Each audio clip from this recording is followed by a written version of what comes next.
Radhe Radhe guys, this is Suman Sharma and you are watching Ravi's English classes. तो जैसा आपको पता है हम एक्टिव पैसिव कर रहे हैं और एक्टिव पैसिव में हमारा चल रहा बहुत इम्पोर्टेंट पार्ट वो है मिसैलिनियस सेंटेंसेस। इट मीन्स हम विभिन्न प्रकार के जो अलग अलग सेंटेंसेस है जिसमें हमें नहीं पता कि क्या यूज करना चाहिए। आई मीन टू से कि जहां बाय का यूज नहीं करेंगे पैसिव में तो फिर क्या करेंगे, ठीक है ना। तो ऐसे सेंटेंसेस हमने लास्ट वीडियो में ही शुरू कर दिए थे, उसमें 2 रूल लिए थे हमने। आज हम उसका 3rd रूल कर रहे हैं।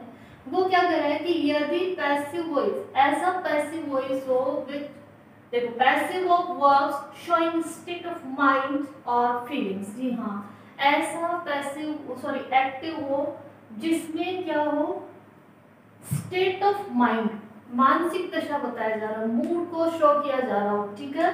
इसी तरह फीलिंग्स या फिर कोई भावनाओं को बताया जा रहा हो, तो उसमें हम क्या यूज करते हैं, सूटेबल प्रेपोजिशन। जी हाँ, वहां पर हम बाय के स्थान पर, in place of by, by के स्थान पर कोई प्रेपोजिशन का यूज करते हैं पैसिव बनाते समय।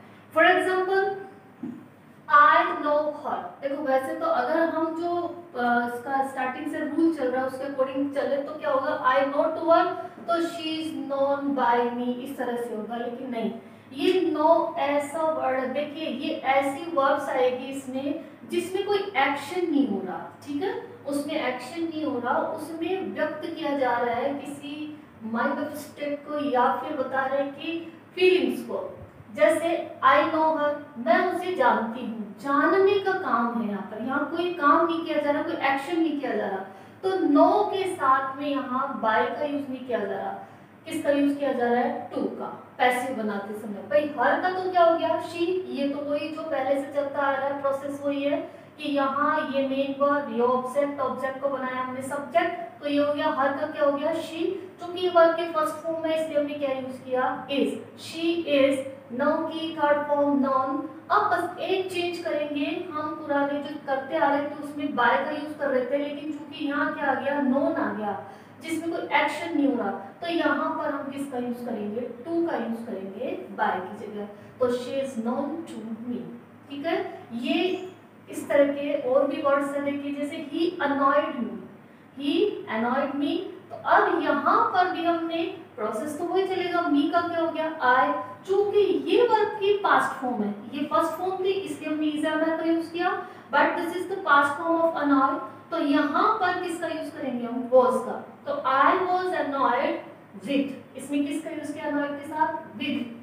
देखिए इसमें ये नहीं कि अब टू ही यूज करेंगे सबके साथ में, अलग अलग वर्ब्स के साथ में अलग अलग प्रेपोजिशन का यूज किया जा रहा है, ध्यान से देखिए। तो I was annoyed with him, ठीक है। इसी तरह she vaxxed me, she vaxxed me, past form again, तो मी का क्या हो गया, आई, और चूंकि पास्ट फॉर्म है इसलिए क्या यूज किया हमने, was. I was vaxxed, vaxxed means होता है किसी को चिढ़ाना, परेशान करना, टीज करना जिसे कहते हैं, ठीक है। तो आई वाज वैक्स्ड, वैक्स्ड के साथ क्या यूज किया हमने, एट, और शी का क्या बन गया यहाँ पर, हर। हम ऐसे तो करते थे कि इधर वाला जो सब्जेक्ट है उसको पैसिव बनाते समय ऑब्जेक्ट के स्थान पे रखते हैं, तो उसका ऑब्जेक्टिव केस ही यूज करेंगे, तो शी का objective case her. Clear. Now next is her behaviour annoyed him. आप देखिए इसमें थोड़ा चेंज मिलेगा कि यहाँ भी अनॉयड, यहाँ भी अनॉयड, फिर डिफरेंस कहाँ है। आप एक बार देखिए, हर बिहेवियर अनॉयड हिम, हिम का यहाँ हो गया ही, चूंकि ये पास्ट फॉर्म है अनॉयड, तो again was, he was annoyed at her behavior, behavior इसके साथ अटैच्ड है, तो at her behavior as it is आ गया। अब यहाँ annoyed के साथ at और यहाँ annoyed के साथ with, ऐसा क्यों, देखिए दोनों में डिफरेंस। जब किसी पर्सन के साथ annoy होते हैं, ठीक है, गुस्सा होते हैं, कुछ चिढ़ होती है किसी पर्सन के साथ, तो वहां पर किसका यूज किया जाता है, annoy के साथ with, चूंकि यहाँ him क्या है, पर्सन। क्लियर। लेकिन जब किसी बात पर, किसी चीज पर या किसी बात पर गुस्सा होता है या अनॉय होते हैं, तो वहां किसका यूज किया जाएगा, एट का। Annoyed with person, annoyed at with something. Clear. Now next is the news surprised at, sorry all, the news surprised all. तो ऑल को हमने यहाँ लिया, all were, because surprise past form again, तो all were surprise क्या use करेंगे हम, eight. ये आपको याद करने पड़ेंगे, ठीक है। तो all were surprised at the news. Now next is his way of talking shocked me. Shocked me again past form, तो आई वाज शॉक्ड, शॉक्ड के साथ क्या यूज किया हमने, at. I was shocked at his way of talking. Main verb से पहले होता है सब्जेक्ट होता है, मेन वर्ब के बाद ऑब्जेक्ट होते हैं। बच्चे में भी कंफ्यूज होता है, इतना बड़ा क्या, तो हिज वे ऑफ टॉकिंग है ना, हिज अकेला नहीं हो सकता। अगर यहाँ सब्जेक्टिव केस होता हिज की जगह ही शी, तो केवल वही होता सब्जेक्ट। ये सब्जेक्टिव केस नहीं, यहाँ तो पूरा हिज वे ऑफ टॉकिंग, उसका बात करने का तरीका, ये एज ए नाउन आ गया, तो यहाँ पर ये क्या हो गया, सब्जेक्ट, ठीक है। तो इसलिए ये पूरा आएगा eight his way of talking. Now next is this news pleased her. Please, ये please मीन्स होता है खुश कर देना, ठीक है। तो her का क्या हो गया, she, चूंकि ये past form है तो she was pleased, pleased के साथ क्या यूज किया हमने, with. She was pleased with the news. The result amazed me.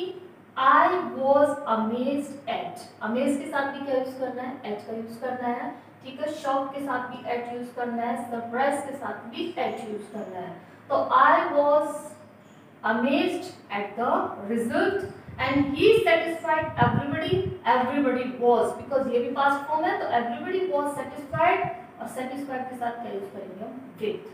satisfied with him, he का क्या हो गया, him। तो गाइस देखा इस तरह से, जैसा कि मैंने कहा था 0 टू एडवांस चलेगा, तो ये एडवांस लेवल का ही है, थोड़ा आप ध्यान दीजिए। एक बार इधर देखिए आप कि इसमें किस किस वर्ब के साथ क्या यूज करना चाहिए, ये थोड़ा सा आप नोट भी कर लेना और इसको लर्न भी कर लेना। नो के साथ क्या आएगा, to, yes, noun to. Amazed at, देखिए ये कौन सी फॉर्म आ रही है, थर्ड फॉर्म बोलेंगे, पास्ट पार्टिसिपल, क्योंकि पैसिव में नो का क्या हो जाता है, नॉन। तो ये सारा वो ही फॉर्म्स है जो पैसिव में यूज की जाती है। Is it clear? तो noun to, amazed at, annoyed with some person, annoyed at something. Startled, startle means होता है चौक करना, हो जाना, भौचक्का हो जाना, बहुत ज्यादा सरप्राइज होना किसी चीज से, चौक जाना, तो स्टार्टर्ड होता है। तो इसके साथ भी किसका यूज करेंगे हम, एट का। सरप्राइज के साथ भी एट। वैक्स्ड बता दिया, किसी को परेशान करना, तंग करना, टीज करना, ठीक है, इसके साथ भी एट का यूज करेंगे। डेकोरेटेड विद, यस, डेकोरेट के साथ क्या यूज करेंगे हम, विद का यूज करेंगे। फिल्ड विद, इस तरह के और भी बहुत सारे वर्ब्स हैं, you have to learn all these, please take a screenshot. तो गाइस इस तरह से देखा हमने कि कुछ वर्ब्स के बाद में जो अपने स्टेट ऑफ माइंड को शो करती है, फीलिंग्स को शो करती है, वहाँ किस तरह से प्रेपोजिशन यूज किए जाते हैं। लेकिन नेक्स्ट रूल क्या कहता है कि कुछ एक्टिव वॉइस में ऑलरेडी प्रेपोजिशन आते हैं। जी हाँ, कुछ एक्टिव वॉइस में ऑलरेडी प्रेपोजिशन यूज किए जाते हैं, उनका पैसिव किस तरह से बनता है वो देखिए। जैसे यहाँ पर है ही लाफ्ड एट मी। हम, अगर आपको याद हो तो हमने जब स्टार्ट ही किया था एक्टिव पैसिव, तब एक रूल बताया था कि ऐसी वर्ब्स जो अपने बाद ऑब्जेक्ट की डिमांड नहीं करती या जिसके बाद ऑब्जेक्ट नहीं आते, जिन्हें कहते हैं यस इनट्रांजिटिव वर्ब्स, उनका पैसिव नहीं बनता, ठीक है। लेकिन साथ में फिर हमने ये भी बताया था आपको कि यदि उनके बाद प्रेपोजिशन आता है तो फिर बाद में उसका पैसिव बनता है, क्योंकि उसका मीन ही चेंज हो जाता है, वो फिर हो जाती है फ्रेजल वर्ब्स। क्लियर? तो यहाँ पर अगर लाफ्ड होता, लाफ के बाद में एट नहीं होता तो इसका पैसिव वॉइस नहीं बनता, लेकिन लाफ के बाद में क्या लग गया यहाँ पर एट, जो कि क्या है प्रेपोजिशन। तो ये हो गया ही लाफ्ड एट मी। तो अब इसका पैसिव कैसे बनेगा, देखिए प्रोसेस तो वही चलेगा। मी का क्या हो गया, आई, चूंकि लाफ्ड पास्ट फॉर्म है इसलिए यहाँ पर वॉज, आई वॉज लाफ्ड, और देखिए इसको साथ के साथ लेना है। जी हाँ, एक्टिव में जो प्रेपोजिशन यूज किया गया after the verb, you have to use here again, ठीक है। यहाँ पर भी आपको उसको यूज करना है। तो आई वॉज लाफ्ड एट, अब देखिए यहाँ दोनों एक साथ आएंगे। जी हाँ, यहाँ पर बाय का यूज करना है। इससे पिछले वाले रूल में हमने क्या किया था, हमने खुद ने वहां पर पुट किया था पैसिव वॉइस में preposition in place of by, by की जगह प्रेपोजिशन यूज किया था। लेकिन यहाँ तो ऑलरेडी हमारे पास प्रेपोजिशन है आफ्टर द वर्ब एक्टिव में, तो उसका पैसिव बनाने के लिए क्या करेंगे, उस प्रेपोजिशन को तो साथ में लाना ही है वर्ब के, लेकिन उसके बाद में क्या यूज करना है, बाय, और वही ही का क्या हो गया यहाँ पर हिम।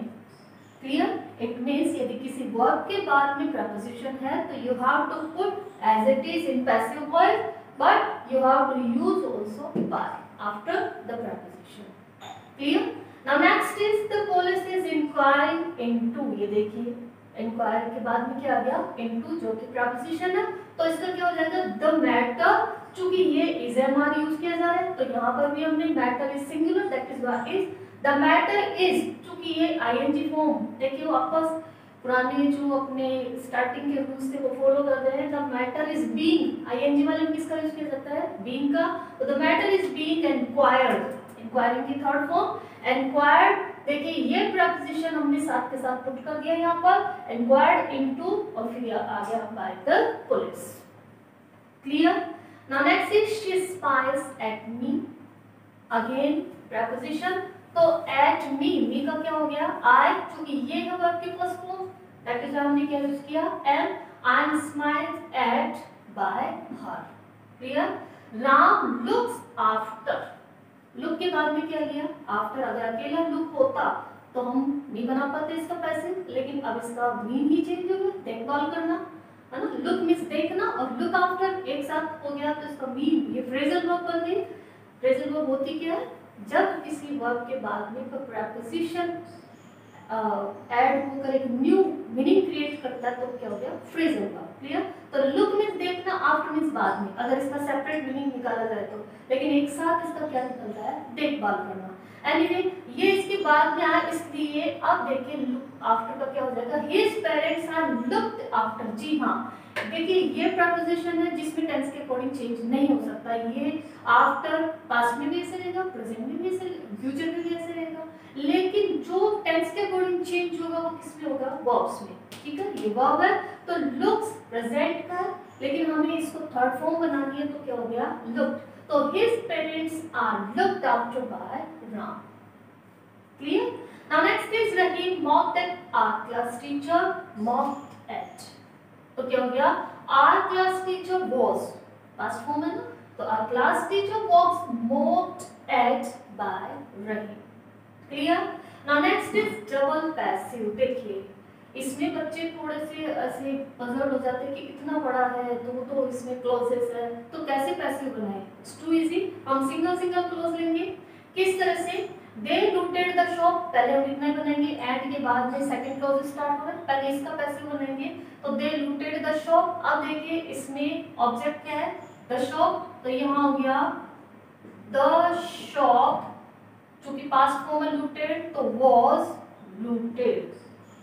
दे यूज नहीं करेंगे, आपको बताया था अनइम्पोर्टेंट सब्जेक्ट है दे, इसलिए हम इसको छोड़ देंगे। तो the shop was looted and, अब इसका कर देंगे टुक अवे द मनी, तो the money,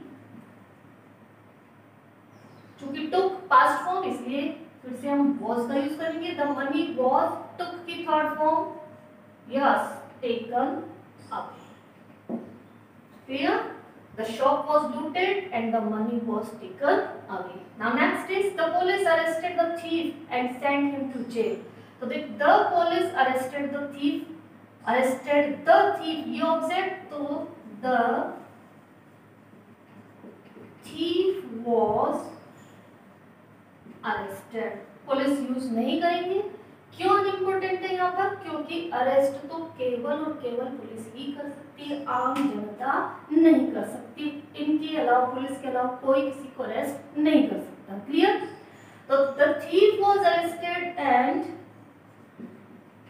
Saint to jail. अब हिम का यूज नहीं करेंगे क्योंकि वो यहाँ पर आ चुका था। थीफ वाज अरेस्टेड, चोर को गिरफ्तार किया गया और जेल भेज दिया गया, तो सेंट टू जेल। तो इस तरह से ये हमने कुछ अलग तरह के 4-5 रूल किए जिसमें हमने देखा कि किस तरह से और पैसिव वॉइस बन सकते हैं, किस तरह के और डिफरेंट टाइप के सेंटेंसेस होते हैं जो कई बच्चों ने तो किए ही नहीं। तो आई होप कि आपको ये वीडियो पसंद आया होगा। पसंद आया है तो लाइक कीजिए, शेयर कीजिए। और हाँ, एक बात और, यदि किसी बच्चे को या किसी स्टूडेंट को लगता है कि हमें इससे रिलेटेड एक पूरी एक्सरसाइज चाहिए जिसको हम यहाँ सॉल्व करें, चाहे फिर वो एकेडमिक लेवल पर हो या कॉम्पिटिटिव लेवल पर, तो वो कमेंट बॉक्स में लिख कर कीजिए, हम उसको जरूर करेंगे। राधे।